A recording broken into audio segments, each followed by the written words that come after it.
The financial stability of colleges is under threat as a result of a significant drop in international student enrollment, a direct consequence of President Trump's policies. This issue is a major concern for educational institutions across the United States, especially those with a high reliance on international students and limited financial resources. Imagine this: a small public university, like the University of Central Missouri, with an endowment of just $65 million, is facing a severe financial challenge.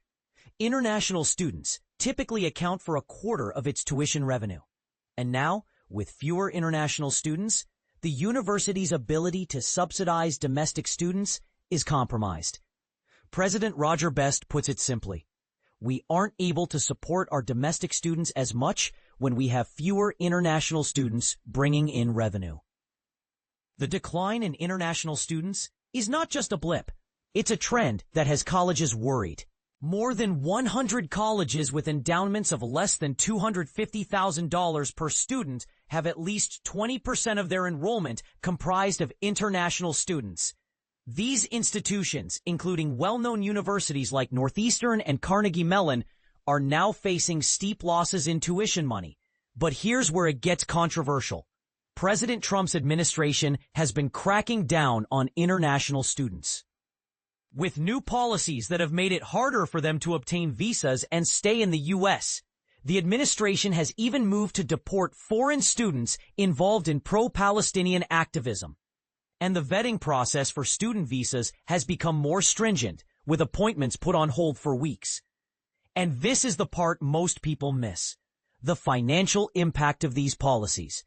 Foreign students often pay full price for tuition, which can be double or triple the in-state rate for domestic students at public universities. As Justin Guest, a professor at George Mason University, explains, if an international student pays $80,000 a year in tuition, that money can be used to offer lower fees and more scholarship opportunities to American students. Take the case of Ahmed Ahmed, a Sudanese student who almost didn't make it to the U.S. for his freshman year at the University of Rochester. The Trump administration's travel ban on 12 countries, including Sudan, caused Ahmed to be turned away at the airport in Uganda, where he was staying with family.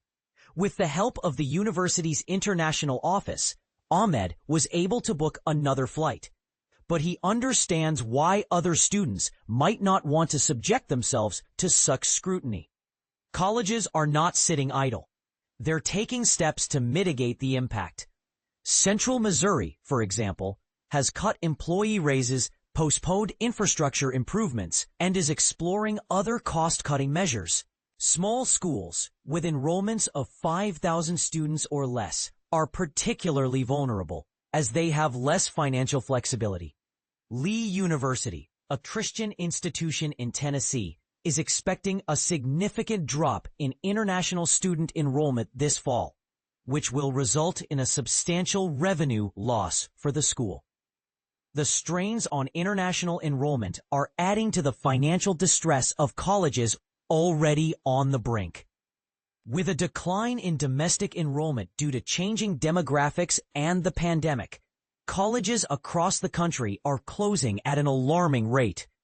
The number of high school graduates in the U.S. is expected to decline through 2041, which will further exacerbate the situation. So what's your take on this issue? Do you think the decline in international student enrollment is a cause for concern for U.S. colleges? How might these institutions adapt to this new reality? We'd love to hear your thoughts in the comments below.